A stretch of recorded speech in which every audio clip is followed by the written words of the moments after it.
Olá, boa tarde. Hoje é um dia assim especial, embora para nós mulheres todos os dias são mega especiais, e por isso mesmo resolvemos convidar um cavalheiro para vir partilhar o seu tema de tese e que já vem adicionado com alguns dados que na altura, enfim, eu não vou contar mais, vou portar-me bem e passar diretamente a palavra a uma das anfitriãs. Portanto, como algumas pessoas sabem, estas terças-feiras com arte, o lado oculto da investigação, são uma parceria da Cooperativa Artística Árvore com o INED, que é o Centro de Investigação da Escola Superior de Educação do Politécnico do Porto, e nesse contexto, portanto, eu vou passar a palavra à Marta Terra Silva para nos dar as boas-vindas e depois a sessão seguirá. Obrigada, Marta. Obrigada, boa tarde a todos.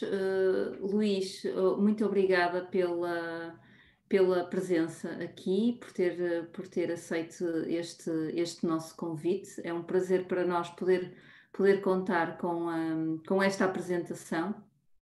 E agradeço também mais uma vez à Fátima por esta parceria já longa, não é? Desde 2017. Que estamos aqui com estas sessões que tiveram início a partir de uma ideia da Luísa Gonçalves, que hoje não pôde estar aqui presente connosco, e que contamos sempre com a Fátima para poder assegurar esta ponte com as pessoas e nesta programação. E eu agradeço a presença de todos aqueles que nos puderem acompanhar. E passo a palavra ao Luís. Obrigado, Fátima. Obrigado, Marta. É um gosto muito grande estar aqui neste ciclo de conversas. E espero não me alongar muito na minha apresentação. Tentarei ser o mais sucinto, que às vezes não é fácil. E só para contextualizar quem nos irá ver, a apresentação estará dividida em 3 momentos. E incido muito na minha prática artística, na relação com a investigação que eu fiz na minha tese de doutoramento.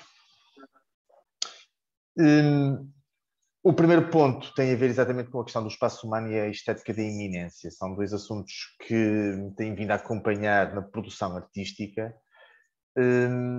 E eu escolhi esta imagem para introduzir, no fundo, as minhas primeiras ideias, da forma como tudo nasceu e como é que eu cheguei aqui. Acho que é importante contextualizar, porque nós vamos fazer uma espécie de viagem ao longo desta apresentação, onde toca em diferentes assuntos, alguns deles até no campo da filosofia, da geopolítica, mas que tem na sua raiz, na sua base,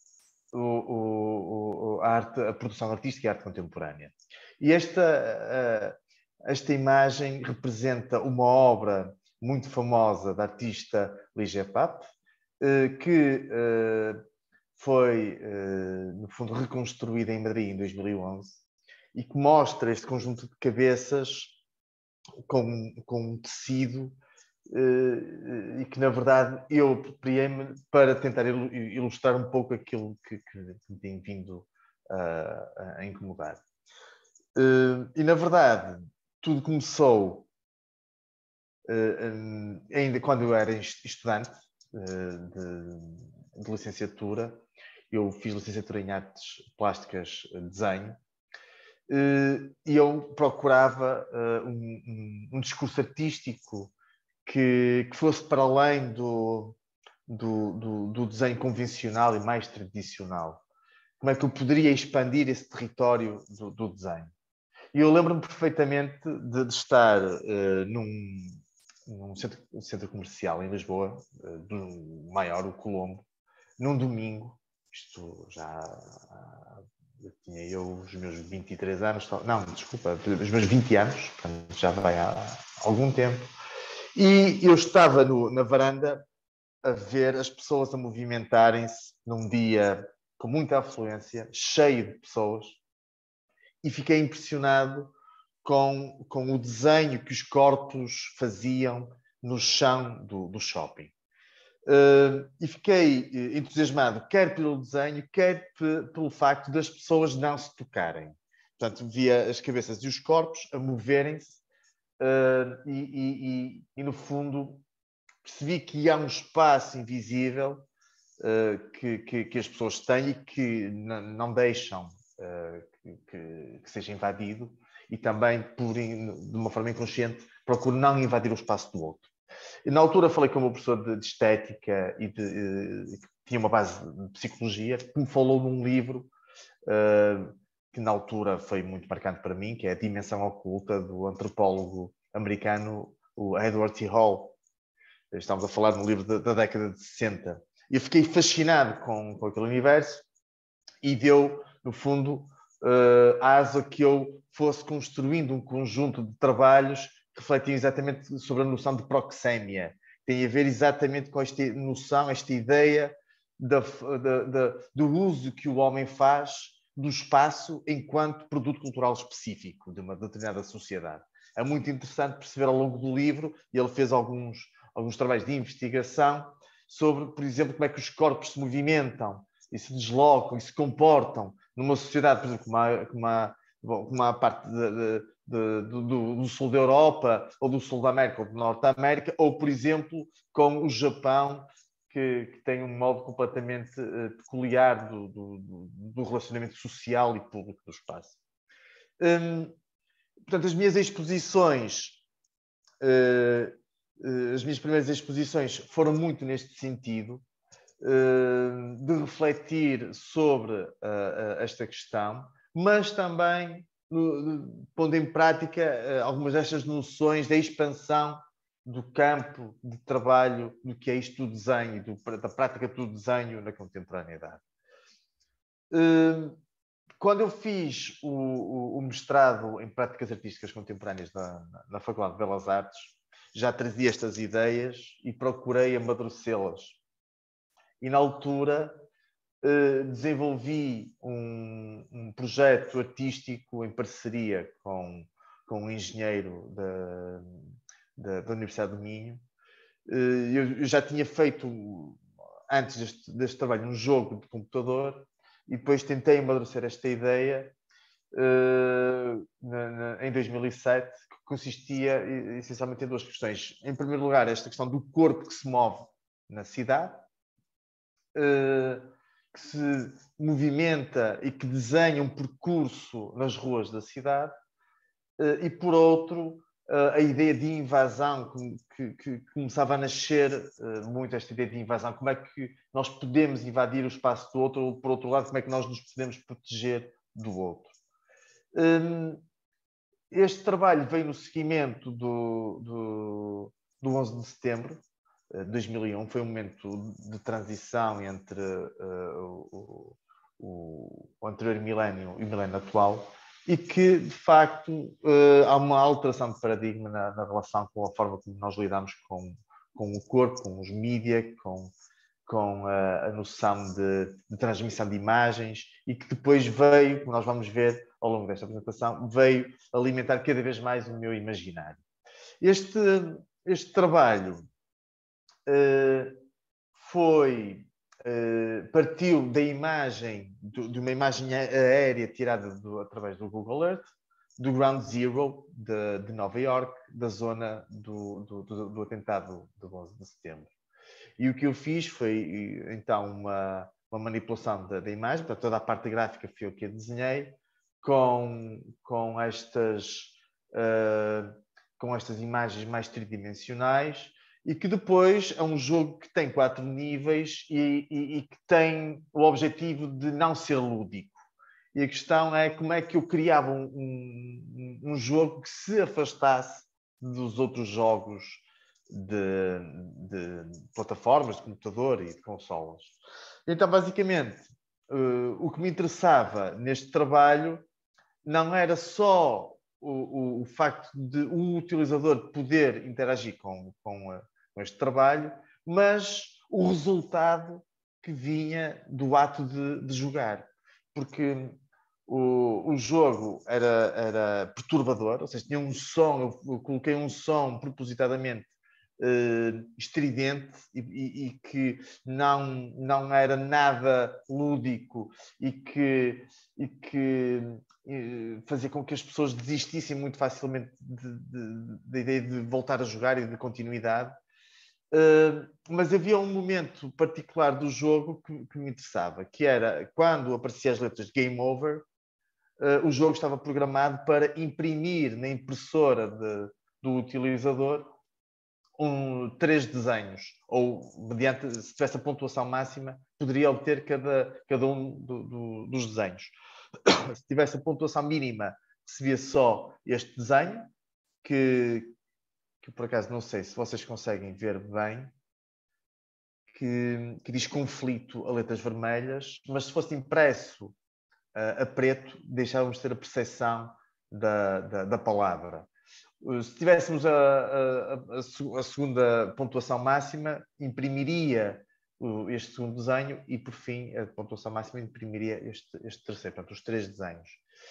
E o que me interessava era exatamente isto, ou seja, como é que eu consegui entrar no lugar do utilizador. Portanto, estamos a falar, o jogo, na altura, quando eu fui fazer um print screen destes comentários ao jogo, tinha cerca de 18.000 gameplays, o que significa que foi jogado 18.000 vezes em diversos lugares do planeta, e eu não sei o que é que aconteceu a cada um dos desenhos que foi impresso, ou se foi realmente impresso, quem é que tinha impressora e quem é que não tinha, e se quem imprimiu o que é que fez, deitou ao lixo, se colocou numa moldura e colocou numa parede, na parede de casa, se o vendeu, se o trocou, não sei.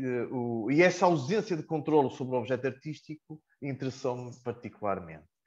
E interessou-me também esta ideia de materialização da imagem, ou seja, um trabalho que é do domínio do binário, de repente passa a ter uma materialização física, objetual, de um papel que sai da impressora de cada um dos utilizadores. E é muito interessante depois ver os comentários de quem jogou, porque, na verdade, eles criticam profundamente. Portanto, eu coloquei o jogo online numa plataforma de jogos e é muito interessante perceber que os utilizadores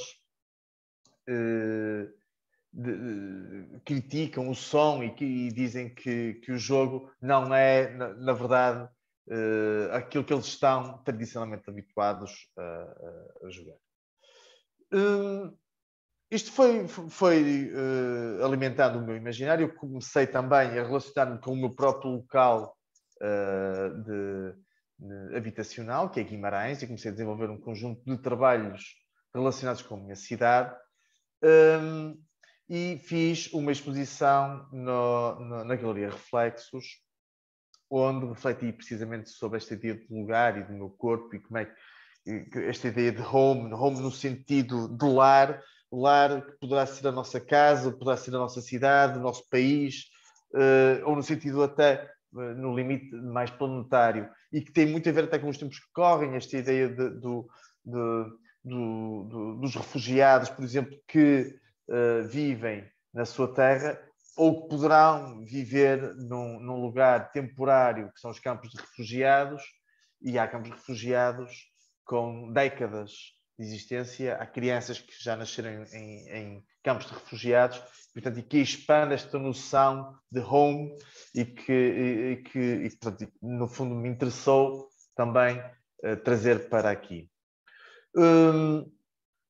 Logicamente que eu estou a falar isto de uma forma muito sucinta, porque cada um destes temas e destes trabalhos tem uma base de investigação e mais aprofundada, que na verdade não interessa muito estar aqui a trazer, mas mais compreender para a segunda parte da apresentação.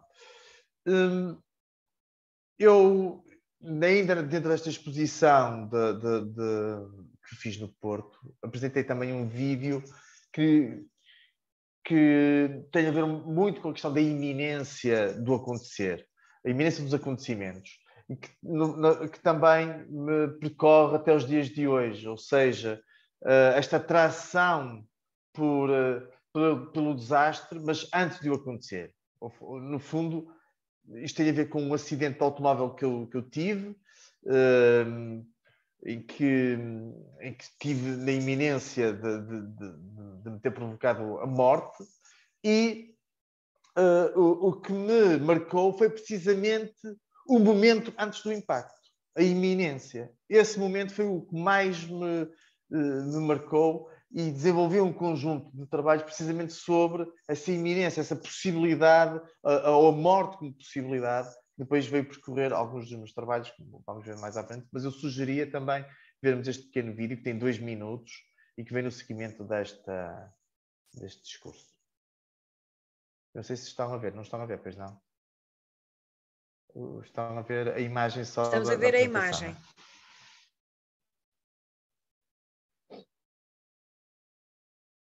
Eu penso que deve estar a carregar.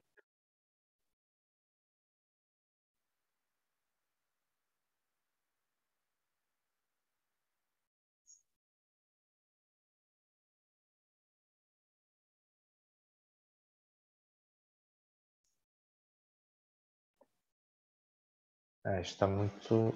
Está lento, é pesado. Sim, ok.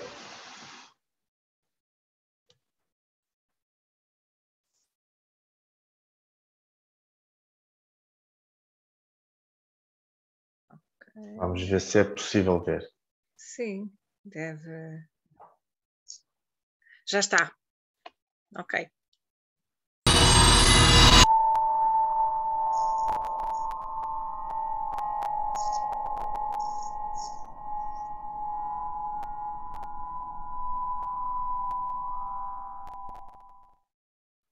Este vídeo tem como título Different Ways to Distract You, e já no fundo eram algumas das questões que me vinham. Deixa-me só voltar à apresentação. Algumas das questões que já me vinham a inquietar, que no fundo têm a ver com este exagero, esta pandemia de imagens, para usar uma expressão do meu amigo Fernando José Pereira, esta pandemia de imagens que nos absorve e que nos massacra diariamente, e das diferentes estratégias e mecanismos de distração que os mídia e cada vez mais os nossos smartphones nos trazem. E, na verdade, este vídeo convida-nos, num primeiro momento, a olhar com atenção. O vídeo é feito com filmagens do lado direito, sempre a partir da janela da minha casa. Mais uma vez esta ideia de home, esta ideia da minha casa como um observatório em relação ao que me rodeia. Na altura realizei um conjunto de fotografias e também este vídeo. Do lado direito há este lado de filmagens feitos a partir da minha casa. Desculpa, isto não está a dar aqui os vídeos. Vou ter mesmo que desligar o... Sam Springer was born in 1939 in Lima, Ohio. Vocês estão a ouvir este som? Também não estão? Já não ouvimos o vídeo. Agora não. Pronto. E, portanto, do lado direito eram as filmagens dentro da minha casa, e do lado esquerdo, fora da minha casa, e que depois, quando passa a filmagem para o lado direito, dá a sensação que acontece um desastre. E, portanto, eu questiono se viram o que aconteceu. Na verdade, não acontece nada, e tem a ver exatamente com esta necessidade de chamar a atenção. Como é que as artes plásticas e visuais competem com esta massificação, vulgarização da imagem? Como é que o artista pode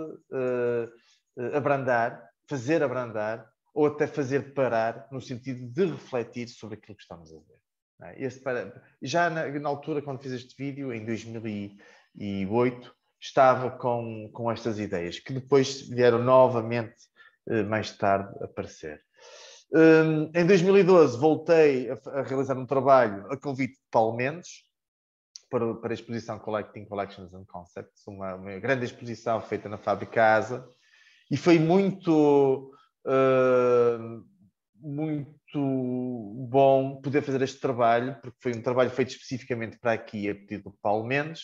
A exposição aconteceu numa antiga fábrica, na Fábrica ASA, que era uma fábrica que na altura do seu total funcionamento chegou a empregar cerca de 5.000 funcionários.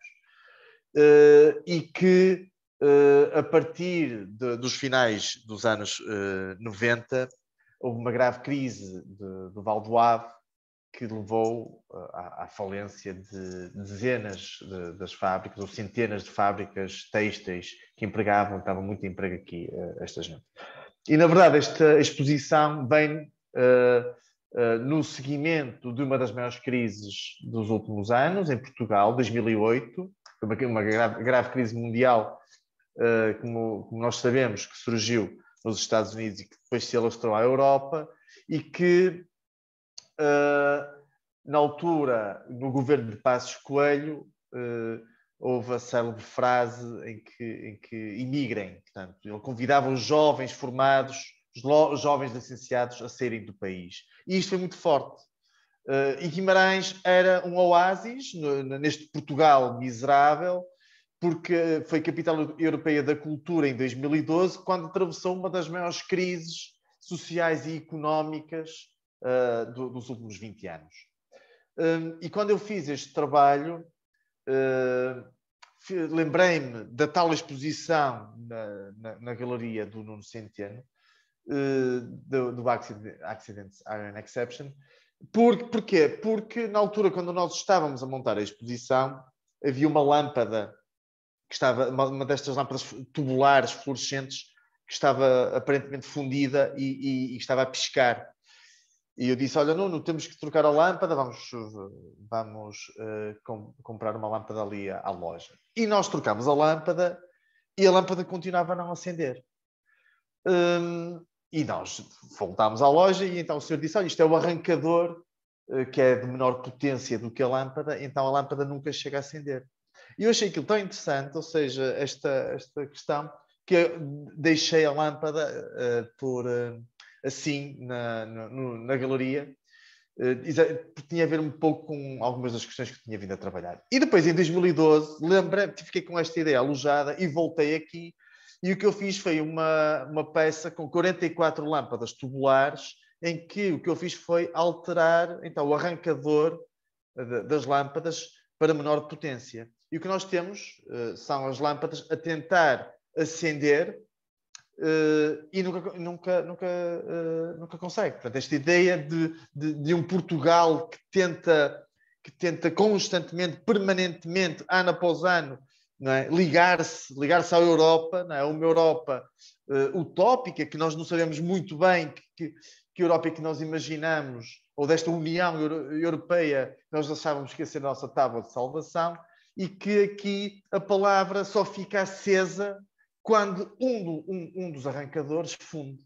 Só quando há uma avaria na obra é que a palavra fica iluminada. E o que é que eu tinha que fazer? Tinha que chamar um eletricista para ir arranjar a obra, ou seja, voltar a alterar o arrancador para as lâmpadas voltarem a tentar piscar. Ou seja, este contrassenso é que me interessou aqui. Ou seja, da palavra home, que tenta acender, e que na relação com o título, que me parece evidente, né? No Country for Young Men, na relação também com o filme que tinha sido na altura dos irmãos Coen, do No Country for Old Men. E aqui eu faço o trocadilho e coloco o Young precisamente para esta ideia da ausência de espaço em Portugal para os mais jovens. Portanto, e esta ideia de lugar da minha cidade e de falência de um Portugal falido que me interessava explorar. E que, por fim, este é o último slide, onde que também deu resultado um conjunto de maquetes que eu fiz, de maquetes de Guimarães, portanto, do meu lugar, mas de maquetes de destruição, né? De uma cidade utópica, com casas incendiadas e com este terreno que parece que nos absorve, não é? Logicamente que nos convida a novas leituras, são obras que convidam a novas leituras, a novas possibilidades e não a possibilidades reais. E nesse sentido entramos no segundo capítulo. Eu acho que até fui relativamente breve, estava aqui a olhar para o relógio neste primeiro capítulo, estava com receio de me alongar muito, e tinha a ver exatamente então o porquê que nós nos interessamos por esta ideia pelas imagens de horror e de desastre. Que tem a ver, portanto, com esta questão que já vem de trás, esta iminência do desastre, da invasão do espaço, e porque é que nós nos sentimos atraídos pelas imagens, porque é que este tipo de imagem está tão presente no nosso cotidiano, mas que já vem também de trás.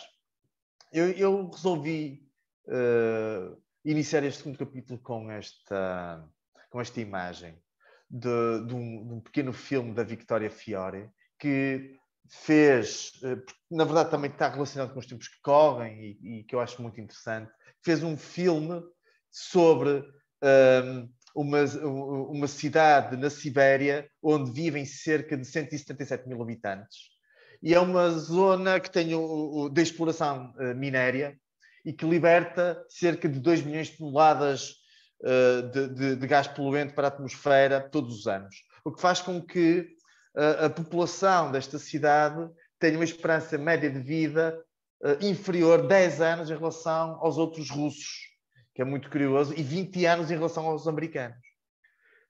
E esta realizadora andou 2 anos a tentar entrar nesta zona para filmar, e era sempre recusado, até que conseguiu, e realizou um filme belíssimo que toca em questões que me interessam, principalmente a ideia de sublime, que me começou a entusiasmar. Não do sublime kantiano, mas do sublime de Burke, desta nossa relação com a imagem de horror. E o que é mais entusiasmante neste filme é que, na verdade, não há nenhuma imagem de horror que seja evidente, mas que está numa segunda camada, numa terceira camada, presente na atmosfera das filmagens e no discurso que percorre todo o filme. E o que a realizadora questiona aos seus habitantes é porque é que não abandonam, sabendo que é um lugar de morte, sabendo que é um lugar de morte iminente, o que é que os leva a não abandonar aquele lugar? E esta ideia de It's Deadly Beautiful é muito entusiasmante, porque na verdade há uma atração pelo lugar que todos aqueles habitantes sentem que os impede de sair, mesmo sabendo que está a haver uma degradação da saúde de cada um daqueles habitantes. E esta atração, esta nossa estranha atração pelos lugares é estranha. Este slide eu resolvi introduzi-lo, foi o último slide que eu produzi para esta apresentação e que resolvi colocar aqui, que tem muito a ver com a forma como as imagens de horror nos chegam, cada vez de uma forma mais exagerada, cada vez de uma forma mais imediata, ao segundo, e que nós, na verdade, parece que não nos questionamos do porquê destas imagens entrarem tão facilmente dentro das nossas casas. Desde 1991, eu recordo-me perfeitamente, foi a primeira guerra que eu vi em direto na televisão, da Guerra do Golfo, e que depois tivemos o ataque às Torres Gêmeas, o enforcamento do Saddam Hussein, filmado e transmitido à hora de almoço e de jantar nos telejornais, que depois, curiosamente, mudou um pouco de paradigma na morte do Bin Laden, porque já optaram por não mostrar em direto, não foi em direto, mas a filmagem ou a gravação, mas sim o registro da sua morte, só como evidência de que ele realmente tinha morrido, assim como os registros dos prisioneiros de Abu Ghraib feitos pelos militares. Aqui já entramos num outro tipo de registro, que é quem é que produz as imagens. Portanto, aqui já não são os mass media. Portanto, aqui é muito interessante pensar que a partir dos anos 2010, 2011, o acesso mais fácil às câmaras digitais possibilita a que a produção seja mais individualizada e que depois leva também ao que nós temos hoje, não é? Na guerra da Ucrânia. Temos o quê? Temos uma massificação extrema da produção de imagens de horror praticamente 24 horas por dia, e por acréscimo temos as filmagens e as fotografias que nos chegam de cada um dos espectadores in loco que filmam e registram no lugar e que depois partilham e nos chegam de uma forma muito fácil. Portanto, entramos aqui num novo domínio, que já vem de trás. Eu acho muito curioso esta estranha atração. Eu coloquei também este slide antes de avançar para outras questões, do turismo do desastre. Do lado esquerdo temos a capa do Público a propósito do vulcão que esteve, por acaso nem sei se ainda está ativo, porque isto agora, com as notícias, sinceramente, nem sei dizer. Mas o que me interessa aqui é perceber que havia um deslocamento dual das pessoas que fugiam do desastre e das pessoas que procuravam o desastre para filmar e para fotografar, para se deleitarem, como diz Burke, com a catástrofe do outro. E do lado direito temos uma imagem que me parece também muito interessante, da zona da exclusão de Chernobyl. Como nós sabemos, é uma zona que agora está novamente a ser falada. Esta imagem eu já tinha antes desta guerra, mas resolvi novamente trazer para aqui, e que mostra precisamente esta zona que foi considerada inabitável por 20 mil anos, a ser visitada por turistas.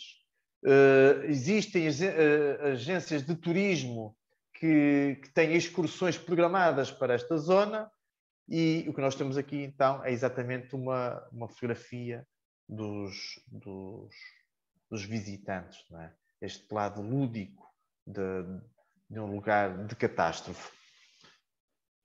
E que já vem de trás. Portanto, na investigação que eu realizei na minha tese de doutoramento, interessei-me pela representação de imagens de dor, de sofrimento, de desastre, de catástrofe, mas afastados da religião. Portanto, como nós sabemos, a religião tem uma iconografia muito forte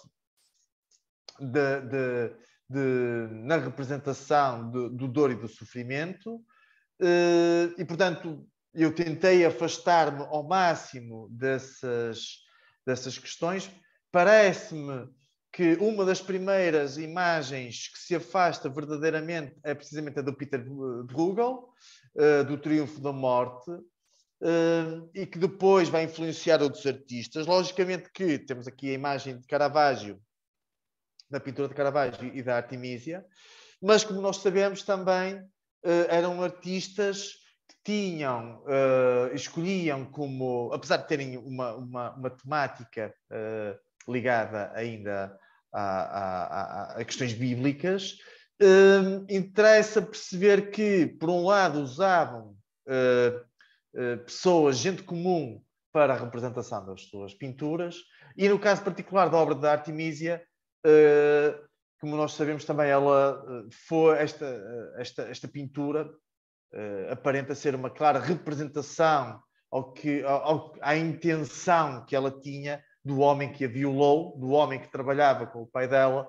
E, portanto, há aqui uma camada também oculta de uma segunda leitura possível desta obra, que é o que a Artemisia, de facto, desejaria fazer ao homem que a violou, não é?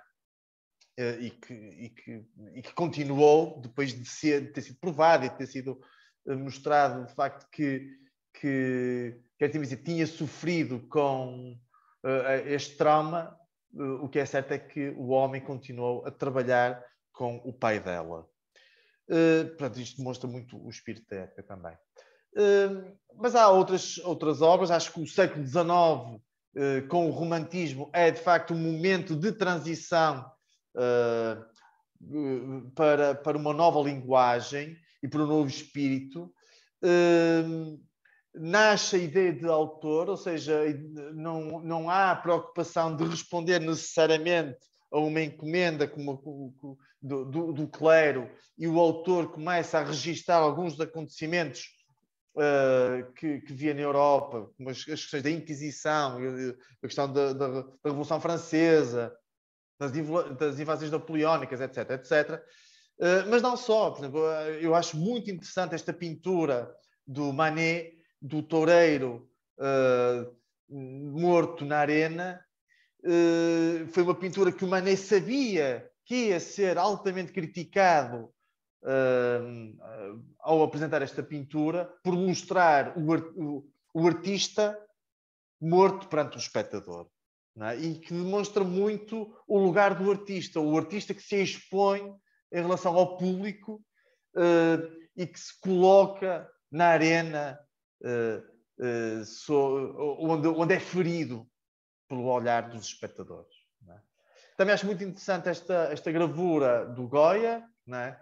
Onde o soldado napoleónico olha, não é, deleitado para o corpo enforcado, e também esta pintura de José de Brito, que é muito interessante, porque há aqui uma relação, logicamente, mais literal do corpo nu da mulher na relação com o corpo nu de Cristo na cruz, e que há aqui uma relação com esta cruz que está aqui na vertical ao centro.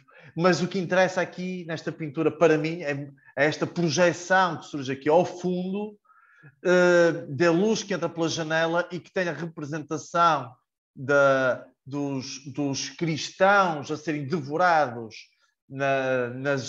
nos coliseus, nas arenas dos coliseus por leões, e que fazia já antever as projeções cinematográficas, e que tem muito já destes ensaios que estavam a ser feitos nos finais do século XIX.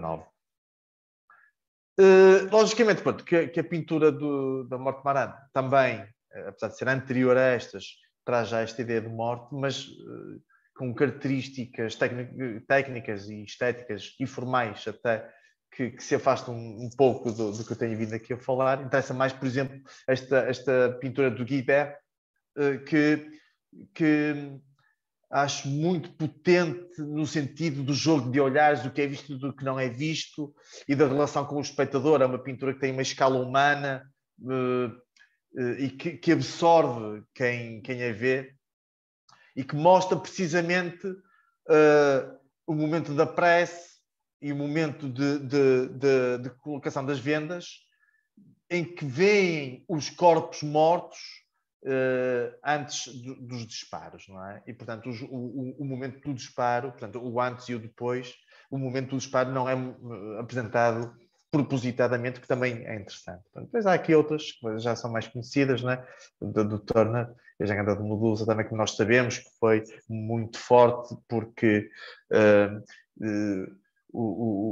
na altura o autor teve de estudar corpos em decomposição para compreender um pouco este jogo macabro de corpos que levou ao próprio canibalismo, nós sabemos, não é? E que depois trago aqui duas imagens que me parecem interessantes, que têm a ver com um aspecto que me interessa, que tem a ideia de simulacro, de simulação, a ideia do Baudrillard, que, como nós sabemos, tem uma obra escrita sobre este assunto e que me interessou e entusiasmou particularmente na minha investigação, e que eu resolvi também trazer para aqui por um aspecto que tem a ver com esta ideia de simulacro de realidades. Portanto, os artistas não presenciaram a nenhuma destas situações e, no entanto, representaram imagens que perduram com uma intensidade tal que muitas das imagens que nós vemos hoje, apesar de serem mais chocantes, provavelmente não vão pertencer à mesma galeria de imagens históricas por diversos motivos. E esta pintura parece-me bastante interessante por dois motivos. Primeiro, porque trata precisamente de uma batalha na Crimeia. Eu, quando estava a preparar esta apresentação, achei muito interessante esta questão, precisamente porque está a acontecer neste momento, e que demonstra o quê? Demonstra um confronto aqui com os soldados britânicos, da coligação britânica, que vinham em auxílio e que, na verdade, fizeram uma investida suicida. Isto está escrito e relatado pelos primeiros, que é o segundo aspecto que eu acho interessante. O primeiro aspecto, o facto desta batalha já ter acontecido nesta zona e ter sido uma batalha extremamente sangrenta, e por ter sido também a batalha que levou, ou a guerra que levou os primeiros correspondentes de guerra, os primeiros jornalistas, por assim dizer, para fazerem o registro. Um dos primeiros, se não o primeiro, foi um jornalista irlandês que escrevia para o The Time, e que escreveu exatamente isto. Escreveu duas coisas que me parecem interessantes, que é, por um lado, esta missão suicida, de mandar os 600 soldados para um vale que era uma autêntica chacina, e quem deu a ordem sabia disso. E depois, por outro lado, também as condições de vida que viviam os oficiais com todo o luxo e os soldados que viviam na miséria total. E isto só foi sabido precisamente pelos primeiros correspondentes que foram para o local. E isto parece-me interessante por um aspecto muito claro, não é? Nos tempos que correm de hoje, da importância do correspondente de guerra e que faz o registro da imagem. E que, na verdade, me interessa aqui, o que é que me interessa aqui particularmente? A questão do registro em pintura e do registro em fotografia. E pensar se a fotografia deve ou não, ou pode ou não, ser manipulada. E se a imagem de guerra, se a imagem de horror, se a imagem de sofrimento manipulada é tão legítima como a que não é manipulada, ou como uma pintura. E, na verdade, esta fotografia do Fenton é um exemplo claro disto aqui que eu estou a dizer. O Fenton, aliás, até é um dos fotógrafos que é bastante referido pela Susan Sontag no seu famoso livro, e aconselho quem tiver interesse por este tipo de questões, olhando o sofrimento dos outros, que analisa este fotógrafo e que nos fala precisamente e que também é interessante pensar no Fenton, que ele vem da pintura. O Fenton, primeiro, ele tem formação de Direito, deixa a formação de Direito, dedica-se à pintura, e que depois deixa a pintura e dedica-se à fotografia. Isto, a mim, parece-me um elemento importante. Porquê? Porque depois, quando ele vai fazer o registro de fotografias, e ele esteve neste vale da morte registado em pintura, na Crimeia, e o que o Fenton fez foi precisamente registar fotograficamente. Portanto, ele ia com uma câmara escura puxada a cavalos e registou esta fotografia. Ele fez duas fotografias muito famosas deste vale. Mas o que ele fez para ter esta imagem é que é revelador. É que, ao que tudo indica, e segundo o que está escrito e testemunhos da época, ele pediu para que juntassem as balas de canhão nesta zona para dramatizar, para intensificar o drama desta imagem. E, portanto, isto parece-me interessante de alguém que vem da pintura, não é? Desta necessidade da introdução de elementos extra para ganhar pontos, por assim dizer, para chamar a atenção do observador. O tal punctum que o Roland Barthes nos fala, não é? Que eu vou falar um pouco mais à frente. E aqui mais um desses exemplos, não é? Que me parece interessante refletir sobre a importância das imagens, não é? Do lado esquerdo temos uma pintura do Delacroix extremamente famosa, como nós sabemos, e do lado direito temos uma fotografia do palestiniano, do Aïd Abu Amro, de 20 anos, que, segundo consta ele, todas as semanas vai para a zona da faixa de Gaza em protestos com a sua bandeira, com a sua fisga, lutar pela liberdade. E esta fotografia foi captada, ao que tudo indica, por acaso. Portanto, foi uma feliz coincidência. Portanto, na verdade, agora estou aqui a analisar. Esta não é a imagem na sua totalidade. Ela está ligeiramente cortada, ela é um pouco maior. Mostra uns pneus a arder. Este fumo vem de uns pneus a arder. Mas que me parece, até a própria composição da imagem, triangular, como a pintura do Delacroix, com as armas e com a bandeira, tem aqui, no fundo, aspectos formais que se tocam. Mas tenho sérias dúvidas, não é? E acho que me parece bastante evidente que a imagem da direita não irá pertencer, nem irá ter o mesmo peso histórico como tem a imagem da esquerda, da pintura de Delacroix. E isto diz muito sobre a imagem e sobre a importância que o artista tem na produção de imagens, que são imagens-objeto.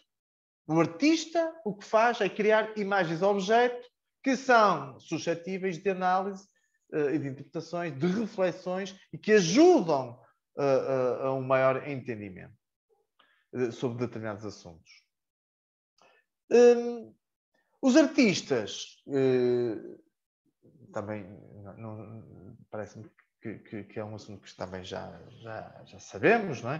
Que tem a ver com a questão dos artistas serem usados para o registro, como, no fundo, uma estratégia de registro e de propaganda por parte militar. Aconteceu isso, por exemplo, na Segunda Guerra Mundial, com o John Ford, que foi enviado para a Batalha do Pacífico nos bombardeamentos com o Japão, e que o Ford fez foi um filme de 18 minutos que foi depois apresentado, portanto, um filme real, documentário, que foi apresentado nas salas de cinema da América. E o público contactou pela primeira vez com imagens reais daquilo que eram soldados não atores, que eram soldados, que eram os seus filhos, que eram os seus maridos, que eram os americanos, os seus americanos, que não eram atores. E isto mudou radicalmente a forma como o espectador se relacionou com a imagem. Não é? Mas aqui há um aspecto que me parece fundamental, que é o lugar da apresentação. Aqui não é a televisão, é o cinema. Há uma partilha da imagem através de uma comunidade e não o isolamento. E isso parece-me que tem um peso importante. E, por outro lado, estamos a falar de 1942, portanto, de um período em que a imagem em movimento não tinha ainda a vulgarização que tem hoje. Mas, na verdade, os russos, apesar de também terem usado o cinema, preocuparam-se mais por questões ideológicas, por usarem a pintura como mecanismo de registro, como estratégia de registro. Portanto, o século XX é pródigo nestas questões. Há dois fotógrafos sobre quem eu me debruço e que me entusiasmam bastante. Um é o E.G. O E.G., estamos a falar num período de uma Nova Iorque pós-Grande Depressão. A Grande Depressão de 1929 provocou uma crise social e económica extremamente forte. E o E.G. percorria as ruas da cidade com a sua máquina fotográfica na mala do carro, à procura da próxima imagem aterradora dos gangsters assassinados, de corpos atropelados, que se estendiam pelas ruas de Nova Iorque. Mas o que é interessante pensar na fotografia do E.G. é que ele procurava um melhor enquadramento. Ele procurava sempre introduzir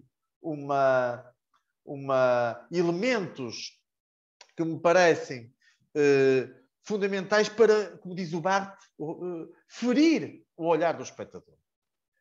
Pensar as imagens como feridas que atraem o olhar do espectador. E não criar imagens, o que ele nos diz também, as imagens unárias, não é? As imagens unárias que, na verdade, são as imagens que nos chegam todos os dias pelos smartphones ou pela televisão. E como é que isso se consegue? Consegue-se, o Roland Barthes acha que se consegue por um mero acaso, como esta fotografia do Metinides, um fotógrafo mexicano que era completamente obcecado pelo macabro. O pai, ele desde criança que via filmes de violência, filmes de Hollywood, com 7, 8, 9, 10, 11 anos, frequentava o cinema, ele era obcecado por frequentar o cinema e via estes filmes, até que o pai lhe oferece uma máquina fotográfica e depois mais tarde ele começa a fazer as suas próprias fotografias de registro, até que ele chega ao ponto de comprar um rádio igual ao dos polícias para ouvir as frequências, sintonizar as frequências dos polícias e antecipar-se ao polícia e fotografar todo aquele cenário de desastre e de catástrofe. Quem tiver curiosidade, eu pus esta imagem, esta é das imagens até mais simples do Metinides. Temos um corpo morto, mas o que me interessa, o tal punctum que o Roland Barthes fala aqui, é precisamente o reflexo que está na água dos espectadores. Dos espectadores que olham fascinados para o que está a acontecer. E aqui eu tenho que desviar aqui, é um dos poucos slides que tem texto. Eu trago aqui uma outra ideia a partir de uma fotografia do Thomas Demand, que me parece bastante interessante e que o Hal Foster também nos fala do punctum, que não é ao contrário do punctum involuntário do Roland Barthes, temos aqui um punctum construído, um punctum montado. E o que é isto, um punctum construído, um punctum montado? Basicamente é esta ideia de manipulação, de simulacro, que tinha falado há pouco, e que eu vou dar mais um outro exemplo. E diz aqui assim, em 1987, o El Darshall, ex-governador da Schleswig-Holstein, foi encontrado morto numa banheira de hotel igual à da foto. O artista Thomas Demand baseou-se numa foto divulgada por um tabloide, tirada pelo jornalista que encontrou o corpo. O político estava envolvido numa investigação secreta de um oponente seu e a causa da sua morte, indicada como suicídio, permanece indeterminada. Esta informação altera a forma como respondemos à imagem. De repente, a porta aberta, a cortina que farfalha, o tapete desarrumado e a banheira ainda cheia são lidos como potenciais indícios de um crime. A memória coletiva e individual altera a nossa relação com as imagens. Ou seja, o que ele faz aqui é muito interessante. Ou seja, ele faz uma recriação deste cenário a partir de uma fotografia que encontrou no jornal. E depois cria uma nova imagem. Ele cria uma imagem tão igual como a do jornal, mas aqui com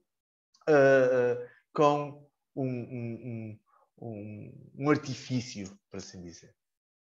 E eu já volto a esta questão. Pronto, aqui temos, eu não me vou alongar aqui muito nesta imagem, há aqui aspectos, logicamente, cronológicos que interessa trazer para aqui, da questão da utilização da imagem. Pronto, o Andy Warhol foi vítima, como nós sabemos, de uma tentativa de homicídio e que sobreviveu, não é? Mas que alterou a forma como ele pensou até na ideia da utilização da imagem de horror e ele até chegou um dia a dizer: um dia a morte vai fazer de nós famosos. E tinha razão. Não é? E por isso é que ele utilizou as imagens de jornais e fez a ampliação. Logicamente podemos ir aqui a Walter Benjamin, a reprodutibilidade técnica, se bem que aqui não é bem isso, porque ele usava uma técnica manualizada da serigrafia, mas também não me interessa muito explorar isto, interessa mais continuarmos esta lógica que estamos aqui a falar do público construído, que era o que Jeff Wall faz de uma forma absolutamente brilhante, não é? Eu acho que esta imagem, que foi a imagem que eu usei para divulgar esta sessão, que é uma fotomontagem, portanto, estamos a falar dos anos 90, sem Photoshop. O que ele faz é um recurso a artifícios hollywoodescos, em que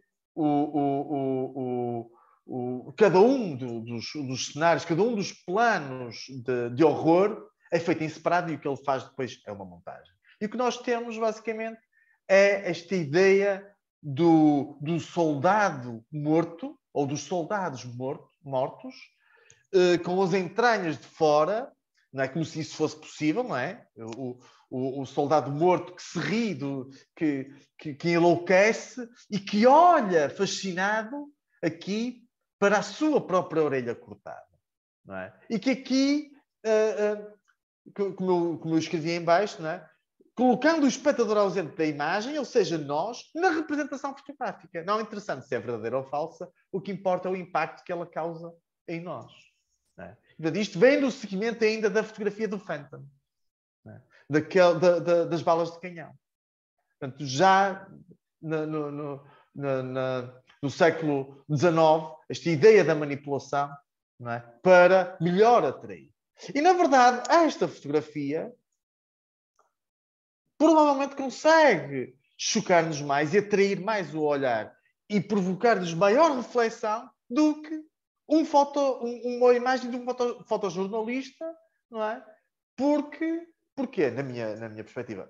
Porque está a vulgarizar. Estas imagens vulgares que o Roland Barthes nos fala.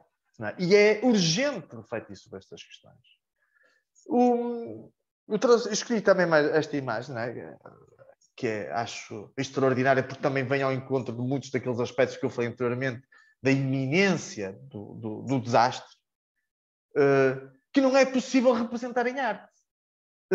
Que não é possível representar através do fotojornalismo, a não ser por um mero acaso. Como é que eu consigo registar um rapaz a cair de uma árvore, não é?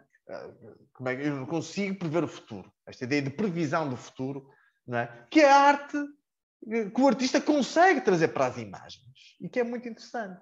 Ou seja, o fotojornalista poderá registar a imagem de morte para o futuro, mas, na verdade, o artista pode introduzir uma ideia de futuro antes dela acontecer, o que é muito interessante.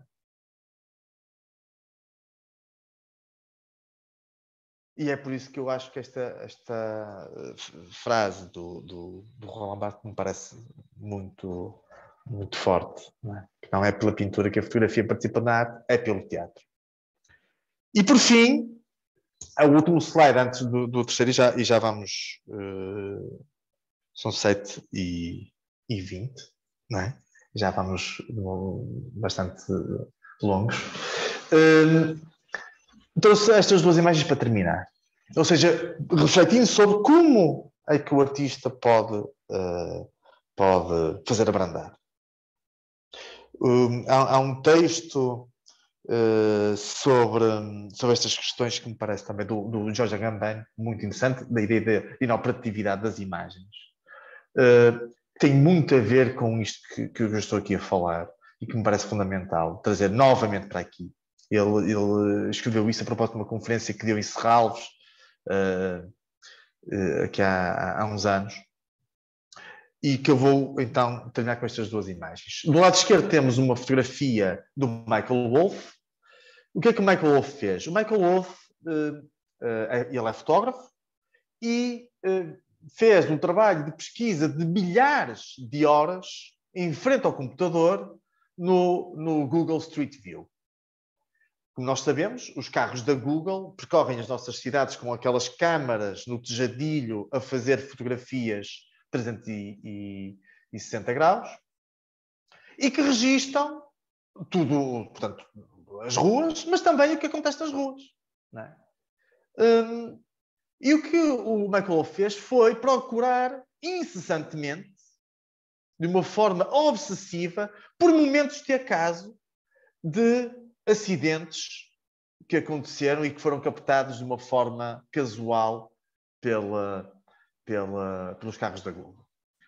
Mas o que o Michael Wolff faz é, no meu ponto de vista, extremamente importante e interessante discutir, que é, ele não se limita a fazer um print screen do ecrã. Ele poderia tê-lo feito.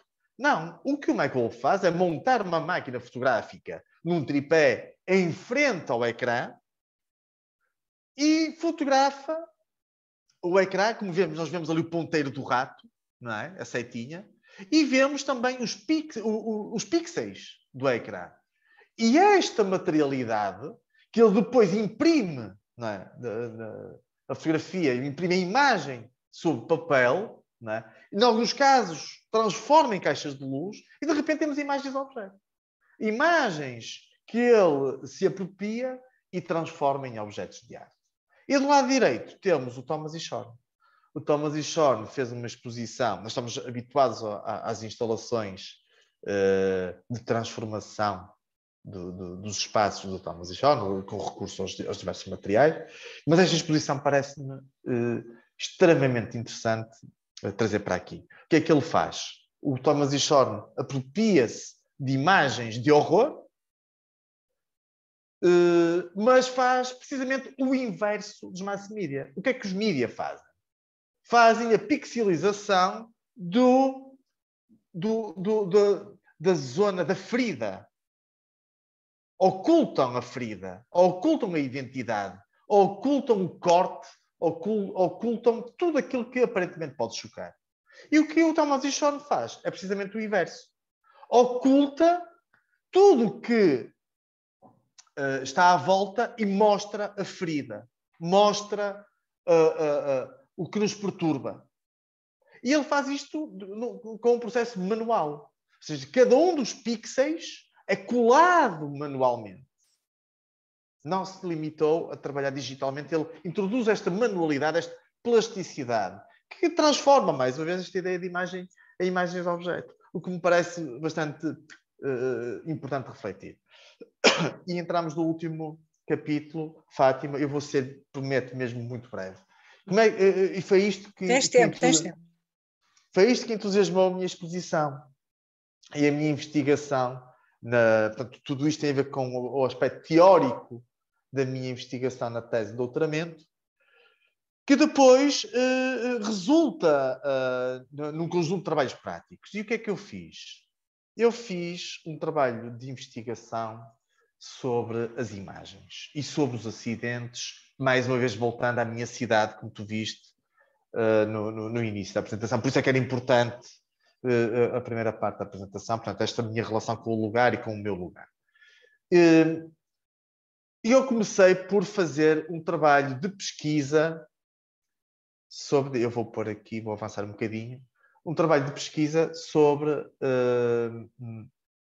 imagens de acidentes partilhadas nas redes sociais. Acidentes que aconteceram em Guimarães e que foram partilhadas por pessoas, por utilizadores da internet, das redes sociais.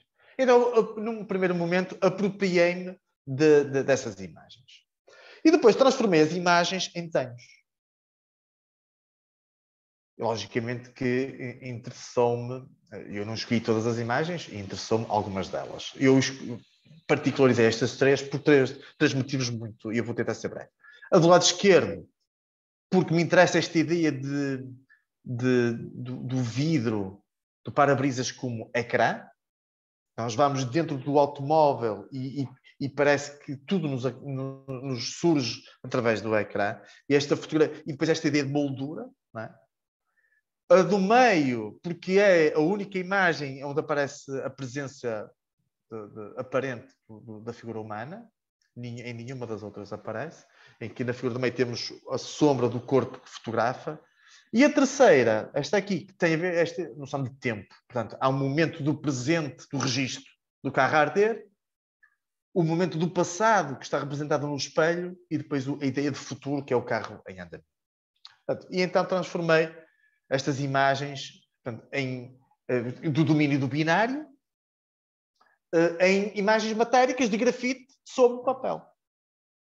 Portanto, imagens matéricas que podemos tocar, pegar nelas. E isso parece-me um elemento importante. E depois fiz um outro trabalho de pesquisa na Polícia de Segurança Pública, aqui em Guimarães. Eu fui à PSP e pedi para falar com o responsável do Departamento de Trânsito eu fui à procura, para ser mais preciso, eu fui à procura de imagens da iminência do acidente, ou seja, do registro dos pneus na estrada, daquele desenho que fica na estrada antes do embate. Mas o polícia, ele primeiro ficou extremamente admirado do meu interesse por este assunto. E depois ele começou a mostrar imagens dos acidentes. E Fátima, imagens de tudo. Assim, imagens absolutamente horríveis. E eu cheguei a um ponto, portanto, disse que não queria. Portanto, eu posso dizer que durante a pandemia, muitos destes trabalhos foram criados durante a pandemia. Foi um momento absolutamente tenebroso, porque eu estava completamente mergulhado nestes assuntos. Eu andava a ler o livro O Naked City do Weegee, só para ter uma ideia.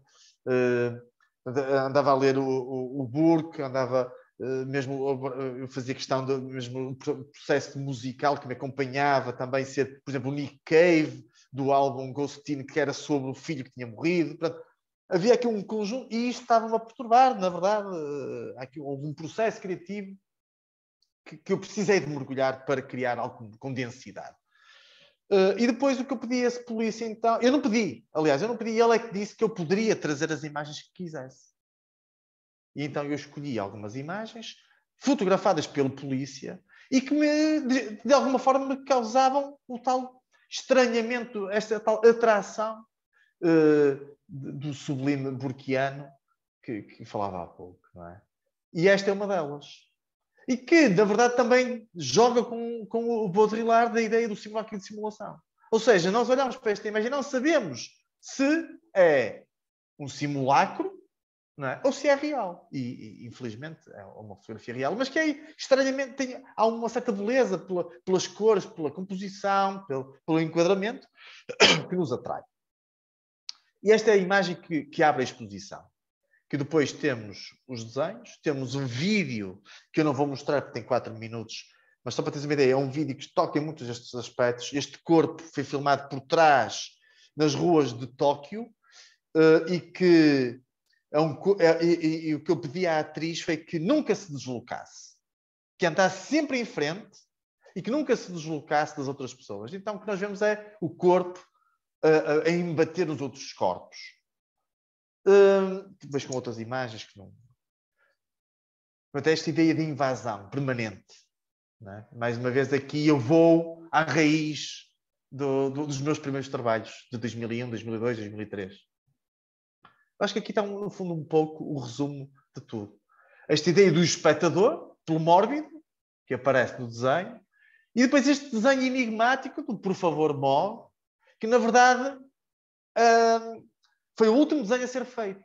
E eu precisava de um ponto na minha exposição. Um ponto transformativo. Que eu coloquei que quietasse Que não fosse... Eu não queria que fosse uma exposição de desenhos bem executados, meramente, mas são desenhos bem executados, ilustrativos. Não, eu queria que fosse disruptivo, que quebrasse com a rotina, que levasse à reflexão. E eu acho que precisava deste elemento de corte, que é um desenho que se dirige diretamente ao espectador. Por favor, morre-me. E nós gostamos. É a mim que se dirige esta frase. Ou a que outra questão é que se dirige? E eu nunca chego a responder, na verdade. E que é colocado ali, sobre esta fotografia, uma fotografia de um céu, lá está a minha ligação ao romantismo, como visto na outra parte da apresentação. E depois estes dois desenhos, que são dois desenhos de homenagem a Luigi. Na verdade, o Luigi influenciou-me muito. O Luigi tinha uma maneira muito peculiar de fotografar, do contraste do preto e do branco.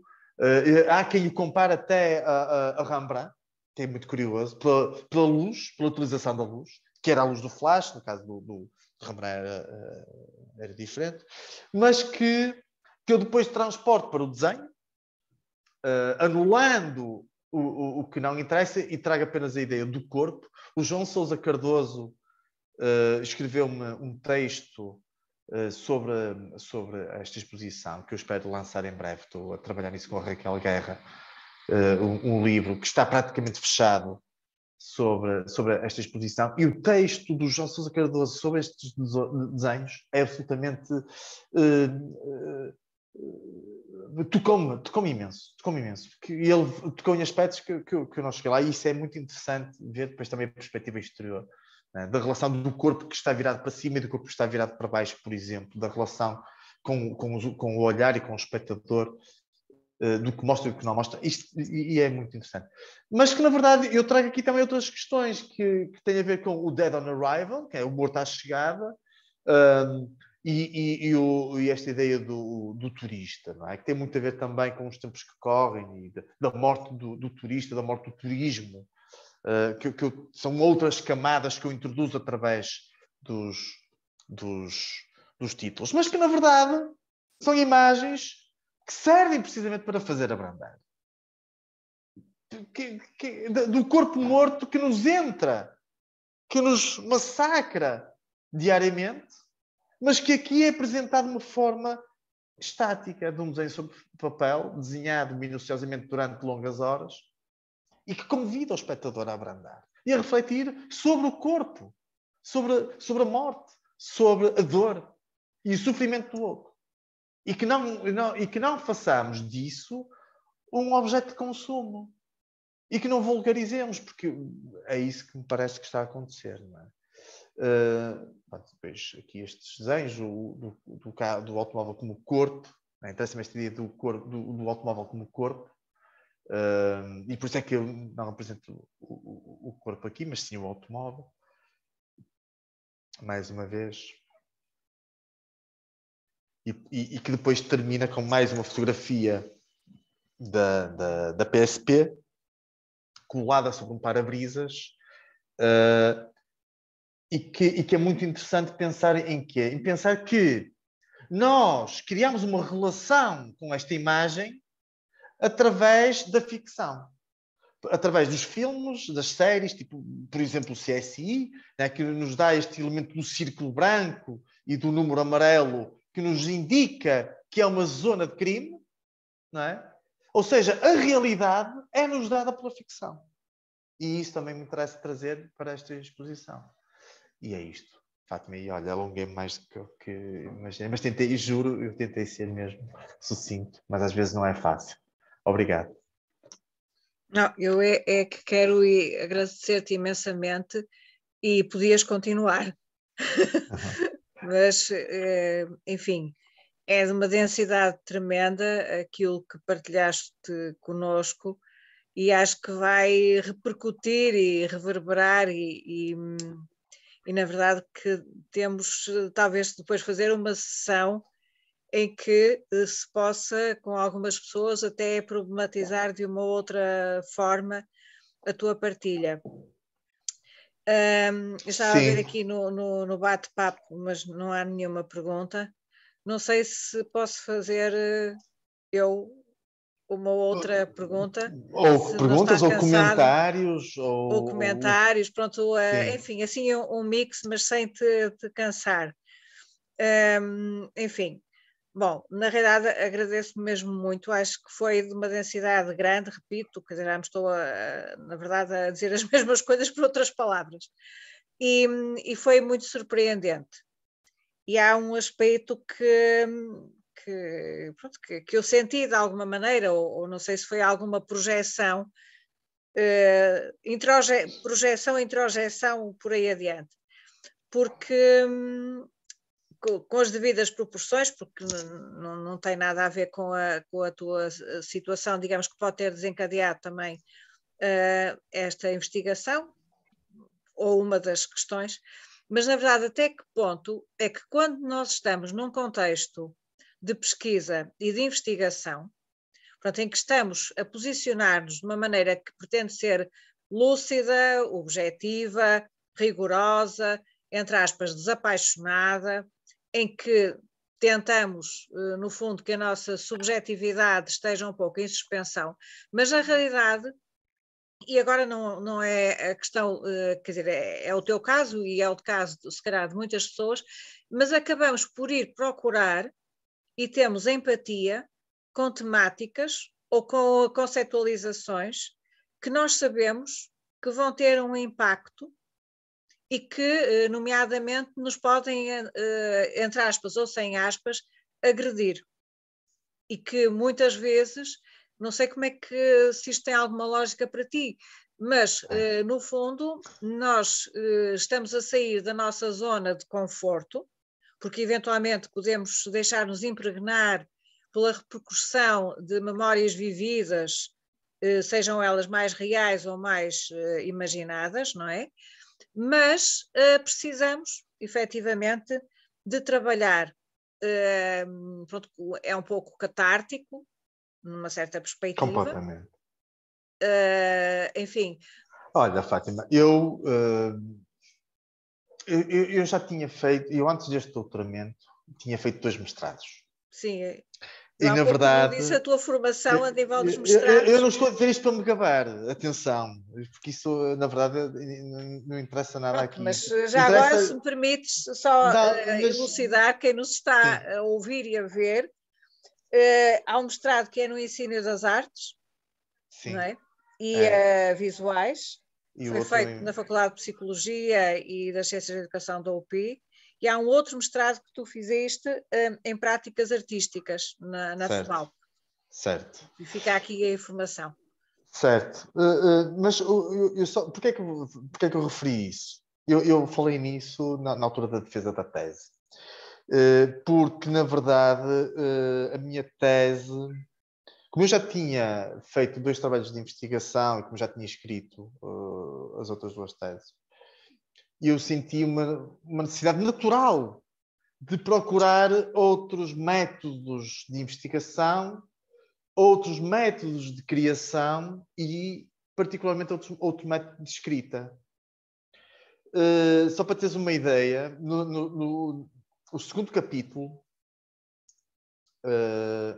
foi todo escrito, eu fiz uma espécie de statement em que eu só escrevia à noite, ou se fosse de dia tinha que estar a chover.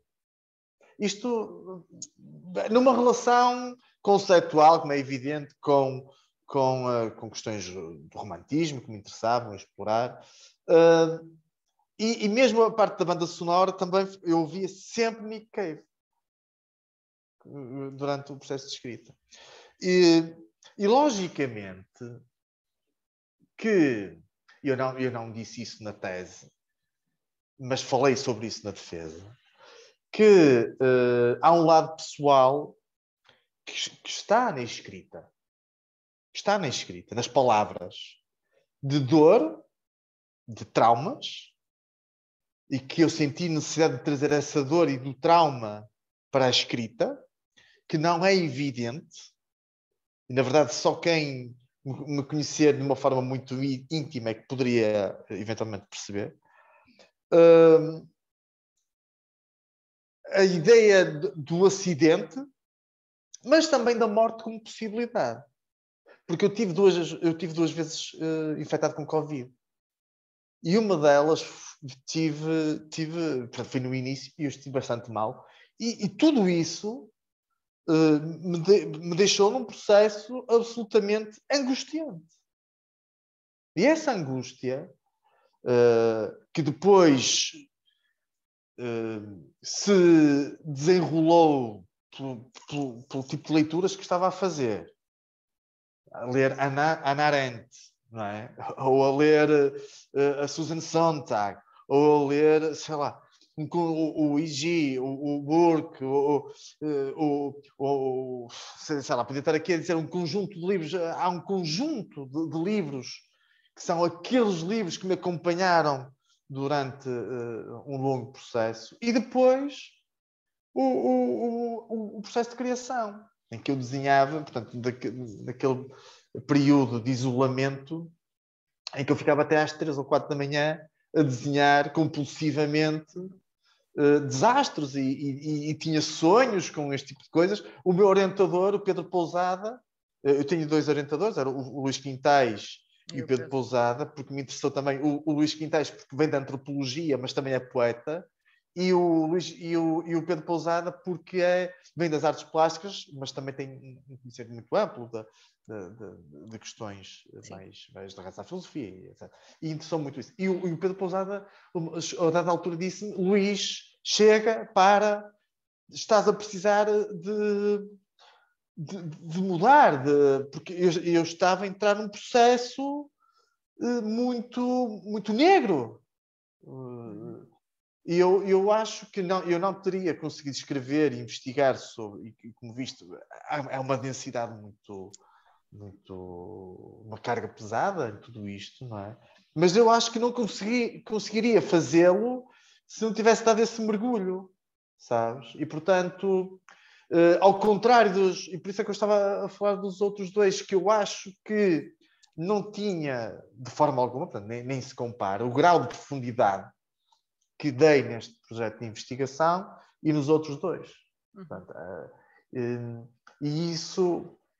Eu também sentia-me mais livre, sentia-me mais à vontade, sentia-me mais preparado, talvez, não sei.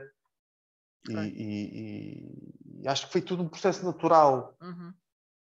Sim. Na verdade. De genuinidade, sim. de autenticidade. Certo. E trazer as experiências pessoais também. Claro. Porque que é isso que às vezes também digo aos meus alunos lá em Belas Artes, que é como é que eu posso pegar no que é meu e de repente isso que é meu também é do outro e o outro vai relacionar-se comigo e eu acho que a arte vive muito desse relacionamento. Sim, porque se me permites, quer dizer, aquilo que realmente eu senti é que é qualquer coisa que na verdade não é sequer a ponta do iceberg, é a maior profundidade do iceberg mergulhado nos oceanos gelados, mas que simultaneamente tu estás numa cena desculpa a palavra cena, pronto, ok, de vasos comunicantes, em que a objetividade, o distanciamento e o envolvimento parece que estão assim num equilíbrio instável, em que realmente há uma coerência, há uma verdade que não é, desculpa o termo, não é lamechas. Certo. Pronto, que na verdade é, em termos éticos, de uma grande dignidade. Certo. Pronto, eu fico feliz de ouvir isso. Eu fico muito feliz de ouvir isso. Pronto, tu puseste-me a pensar nas minhas raízes filosóficas, porque a minha licenciatura é de filosofia. E, na verdade, acho que a forma como tu apresentaste, e eu vou gostar muito, muito de ler, se me permitires, a tua tese, na realidade está a tocar em inúmeros problemas que nem são exclusivamente só da estética, são da antropologia cultural, são da antropologia filosófica, quer dizer, tu passas várias áreas disciplinares constitutivas da filosofia, geridas, assim, quase como uma espécie, bom, para ficarmos, está a próxima hora de jantar, para ficarmos assim num tom mais ameno. É como agora aquelas emendas gourmet em que te dizem que vão apresentar o salmão em cima de uma cama de batatas. Digamos que tu tens uma espécie de cama de densidade, de mergulho, de profundidade, enfim, de arrancar cabelos, mas, ao mesmo tempo, tu controlas e há aqui um jogo, nem é psicológico, eu acho que é psicanalítico.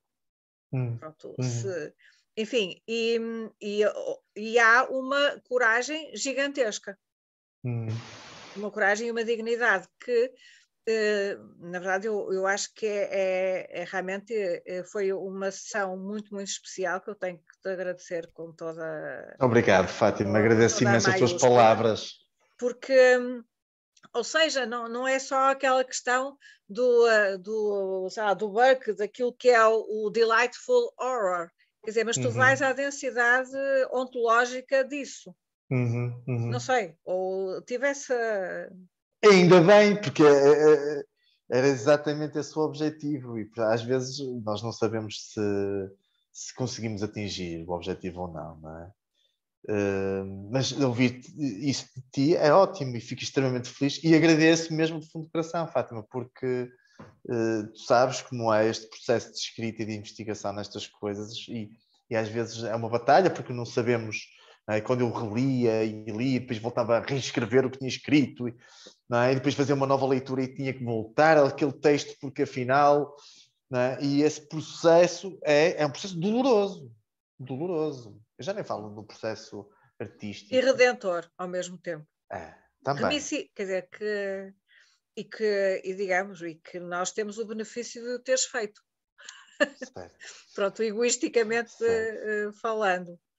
Pronto, e para além do mais, foi assim uma viagem também ao passado, porque eu tinha visto aquela tua exposição na Reflexos. Acho que chegaste a ver. Sim. Já foi há uns Pronto, anos. Havia assim uma ligação logo desde o início da Galeria do Nuno. E pronto, que aliás ele também colaborou, porque foi o início da Quase Galeria no Espaço T. E depois, quando eu vi as imagens, mas não fotografei, eu já nessa altura tentava fotografar as exposições, até para depois mostrar aos alunos, mas não tinha fotografado a tua exposição e foi assim um rewind. Que bom! Pronto, que também te agradeço. E na verdade tem essa... Pronto, eu penso que aquilo que tu apresentaste... Estas sessões também servem para isso. Sabes que quando eu fiz a apresentação nas Belas Artes, estava alguém no público que depois me mandou uma mensagem no Instagram, um vídeo que tinha visto a minha peça na ASA e mandou-me um vídeo que eu nunca tinha visto, uma notícia na SIC, onde tinha a filmagem da peça com as lâmpadas a funcionar. E eu nunca tinha visto em vídeo, porque eu não registrei em vídeo, e foi ali a primeira vez que vi. E estas sessões também são ótimas por causa desse feedback, desse retorno que vamos recebendo. Pois, da ASA, que eu também vi, porque estávamos lá, aliás, com os estudantes de gestão de património, fizemos lá uma semana de programação, o LabCur, Laboratório de Curadoria. Sim. Mas não tenho vídeo da tua exposição, só tenho fotografias. Portanto, não vou adicionar nada, não vou acrescentar nada, mas pronto, mas também, portanto, em diferentes momentos tu tens esse benefício de nos fazer também recuar e vivenciar. Enfim, aquela imagem poderosa, pronto, que não fixei o nome do autor, porque às vezes eu sou péssima a fixar. Qual? Da liberdade a conduzir o povo, pronto, exato. Eu posso fazer aqui um... Pronto, e que está um bocadinho lento. Sim, mas sabes, pronto, acho que é tão forte, exato. Em 2007 ou 2008, já não sei muito bem qual é a data, na Arco, em Madrid, a Cristina Lucas, aquela artista espanhola, ela tinha lá um vídeo que se chamava La Liberté Raisonnée, ou seja, a liberdade racionalizada, que também é muito interessante e a partir, e estava trabalhado de uma forma quase cinemática. Falta aqui o Pedro Studella para falar também do assunto. E, ou seja, na verdade eu acho que cada um de nós que possa ver toda esta quase que, enfim, quase que é assim um Abivaburg de um Atlas Mnemosyne dentro desta, tu podes fazer uma entrada para o Atlas Mnemosyne do desastre e do sofrimento, enfim. Foi que realmente depois, que muitas vezes nós não estamos a encontrar o fio condutor e quando de repente nos confrontamos com o trabalho de alguém que está a agregar essas imagens, depois acabam por pronto, emergir outras imagens que estão associadas. E por vezes uma certa dúvida. Quando o Thomas Hirschhorn fez aquela instalação Big aqui em Serralves, não é? O Unschool 2. Unschool 2, em 2005, 2007. 2005, talvez. 2005. Talvez.